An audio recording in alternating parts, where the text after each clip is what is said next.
Good morning everybody and welcome back to the Rules of Language Learning. My name is Olly Richards. Now what exactly is the Olly Richards School of Cooking? And what on earth does that have to do with language learning? Well, you're about to find out, because you see, I have a love-hate relationship with cooking. Love because, well, it's a beautiful thing to spend an evening throwing together ingredients, creating a masterpiece, working your way slowly but steadily through a bottle of wine. Hate because, well, it just takes too bloody long. See, not only do you have to decide what to make, but then you have to go to the shops and buy the food, you've got to chop stuff up, you've got to cook it, you've got to stress out about whether it's any good or not, and then your reward at the end of all that is to spend the evening washing up, and your whole evening is gone. It takes too long. But in my case, there is another problem, a more fundamental problem. I suck at cooking. And if you suck at cooking, then you should absolutely subscribe to this channel, because we literally never talk about cooking. So you'll be right at home. Hit that subscribe button beneath this video. We're going to get to 100,000 subscribers by the end of this year. You'll see. Now the reason that I suck at cooking, ladies and gentlemen, is very simple. It's because I never do it.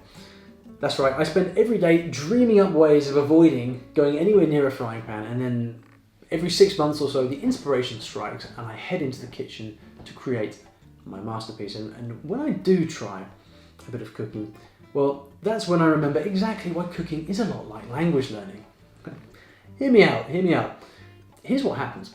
When I decide that it's time to make something good, you see, I'm very serious about it. I follow the instructions in the recipe to a T. I will weigh it out, I will chop it up, I will tenderize that meat. If the recipe says it, I will do it. But there is another problem. One very big problem, which means that no matter how hard I try, I'm very unlikely to get it right.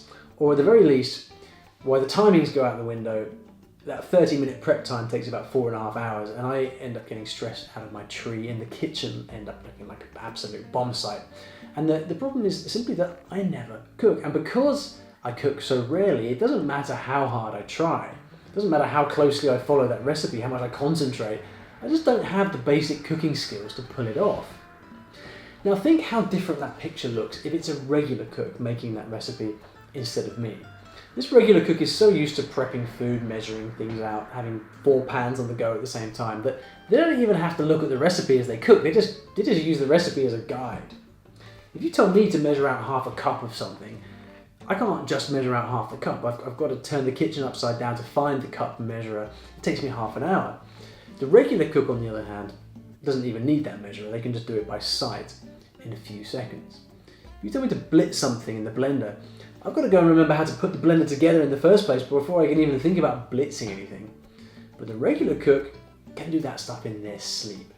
If you tell me to wait until the chicken is done, I'm cooking that thing for an extra half an hour more than I should, just to make sure I don't undercook it and give everybody food poisoning.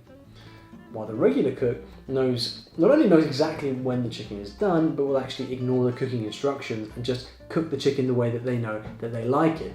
And of course, we're not talking about Michelin-starred chefs here. They're just regular people who cook.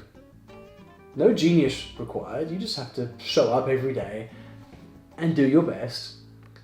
And you hone your skills gradually, day after day, until you're solid and you're confident. Part-timers like me, however, they never get any better, because we only ever cook when the inspiration strikes, and then whatever skills we might learn quickly get forgotten because we never practice and build on them.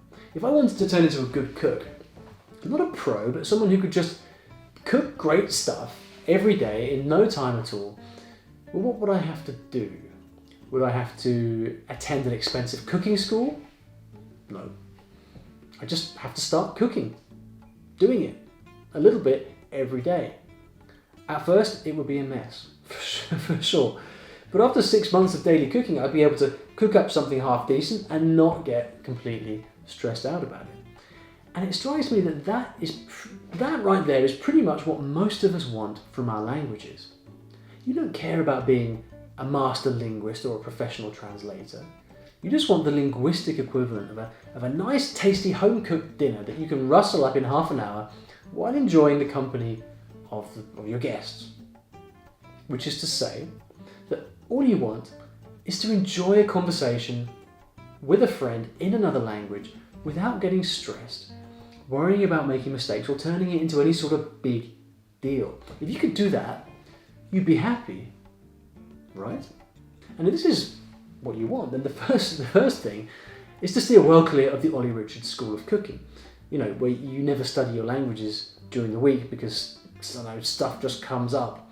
And then you make up for it at the weekend with one massive 4-hour grammar session on Sunday afternoon. When you decide you can't learn the language by yourself, so you decide to get serious and sign up for another set of expensive language classes at the local school. Again, that's what I would be like if I learned languages the way that I cook. And if that's you, well, you know who you are. No, the solution is much simpler. Just start cooking every day. No drama, no excuses, no special measures. Just sitting down with your language every day and doing something meaningful. You'll learn a new word on Monday and you'll see it again on Tuesday. You'll spot an interesting grammar pattern on Wednesday and see it again on Thursday. Everything you come across becomes easier to remember and you'll learn faster with far less stress. Whatever it is, it's through gentle, regular, daily study that you'll discover and learn these things and start to learn languages in a way that we can call truly natural. That's why it's one of the rules of language learning, and that's why you should like this video right now. Hit that like button down below. You know it makes sense.